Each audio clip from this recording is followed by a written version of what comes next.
crimes have been taking place for years. People want to get it off their chest. It's closure and it's a catharsis if they can come forward and talk about it. And I'm here today and I'm around all over because it's my mission, quite frankly, to make sure that we do discuss it and that it's not a foreign topic. Believe me, I'll talk to 2 people, I'll speak to 2,000 people. I'll talk to anybody that's willing to listen. I want to make sure that this subject matter is not embarrassing and it's not difficult for parents to talk about. I know that it's graphic. I'm sorry, it's going to be a little bit graphic, and that's because that's the only way that I can explain to you what actually goes on.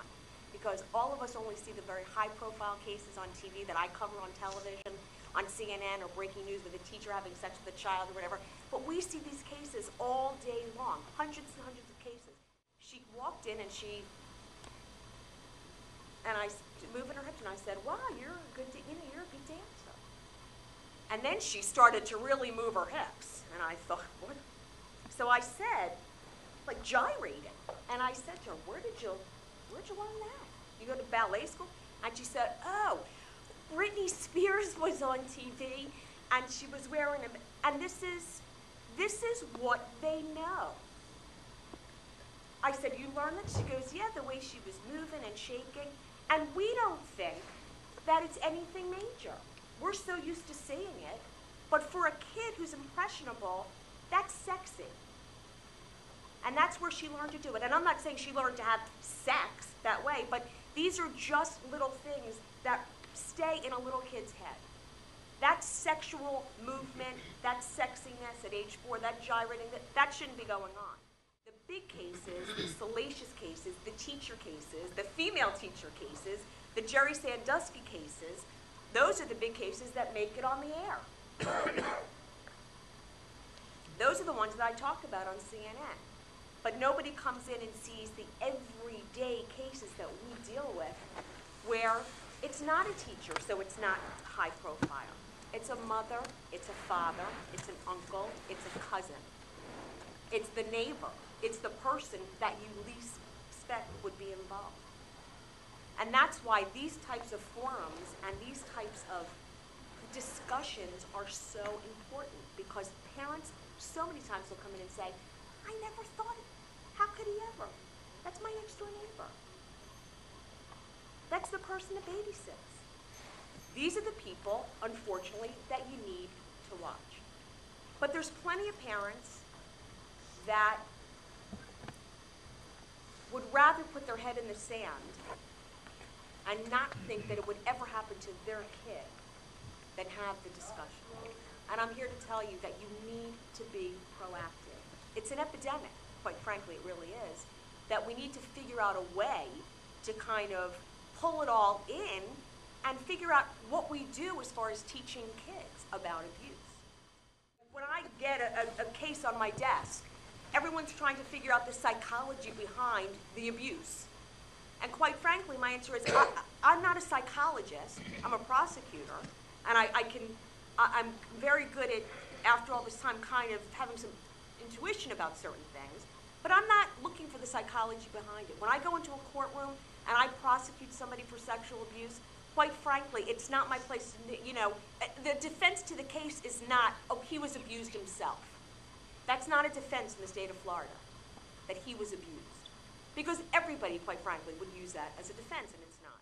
I had a case where a man in California who worked in a hospital, he was head of the X-ray, radiology X-ray department in California. And what he did was, like most sexual predators do, is he befriended the kids in the hospital, and he went so far as to tell them that he was a physician, he was the doctor.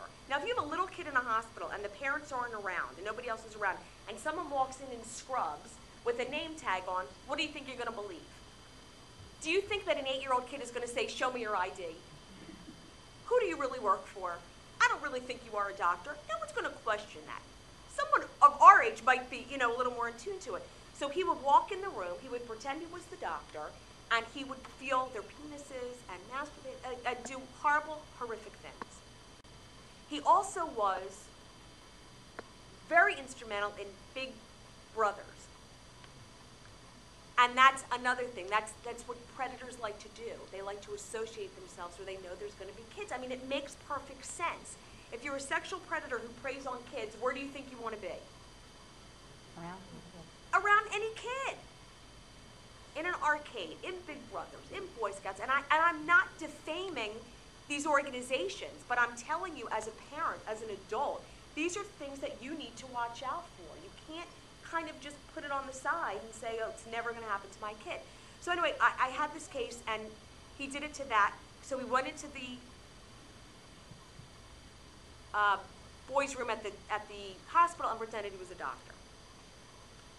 He then, as a big brother, befriended this single mother who had a son, sweet-talked his way into her. I'll be his father. I will do everything. I'll take him to the movies. I'll take him here. I'll take him there. All the things that predators like to do. And he developed this relationship with this boy. And what he was doing was he was sexually abusing the boy. He was doing everything to this boy. When the one boy left the hospital and went home, he came to that. He waited for the parents to leave. He knocked on the door. This kid came to the door. He was 9 at the time. Came to the door. He said, I'm here for a house call. Came into the house. Again, the boy's not going to say, oh, I don't believe you. He already saw him in the hospital. He's in his scrubs. He came in and he fully sexually abused the boy. And finally, the boy told his brother, you know, the doctor came to the house. And the brother said, what? What do you mean? Who makes a house call from a hospital? And that's how the revelation was came. These two guys came into court at 31 and 32 and couldn't even get through the testimony without sobbing like babies because they were reliving what had happened to them. So when you ask me the question, does keeping the secret, I guess for some people, they're able to get through their lives, but for the most part, it's going to play a role somewhere in your life later on, either in developing relationships, in not trusting people, in not being able to even be with your own child or change the diaper. Something like I can't change the diaper of my own child because I was abused. These are things that victims have to live with all the time. People always ask me, how old, when do I start talking to my child? Well, if you're a parent, you know your own child. You know what they're able to talk to you about. You know the capability and the maturity level. You could have a 3-year-old that doesn't talk or say anything. You could have a 3-year-old that can talk about world peace. I always said, and this is always my way, if they're learning words and they're learning how to talk, there's no reason why you don't discuss with them at an early age about their body parts. And this is the other issue that I was going to discuss with you. So many people say to me, I can't say vagina. I can't say penis. Well, you have to learn to do that because that's a body part. If you can talk about their head, their nose, this is your ear, this is your neck, this is your mouth, this is your teeth, what makes it so different that you can't say, that's your penis and this is your vagina? And the funny thing is, it's not the kids that are embarrassed about it, that are giggling and laughing. Sometimes they do. It's a parent who says, oh, God, what am I going to say? Oh, what do I say? You say, that's your vagina and that's your penis. And if you start at an early age, if you tell them at 3, there's no reason for them to be embarrassed. They're never going to say at age 6, oh, I can't talk about that, because you didn't make it an issue.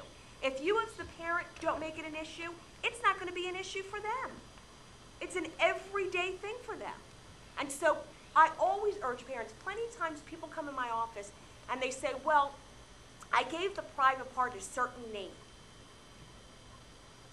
So I have kids come in my office and said, oh, he touched my pocketbook. I know what it is. I know what they're talking about. But if they went up to a stranger or someone that they felt that they could talk to and they said so-and-so touched my pocketbook, what do you think that person's going to say? Guess. So big deal. Yeah, like, where's your purse? Like, what are you talking about? No, my pocketbook. What? And that's why it's so important to use the proper terminology.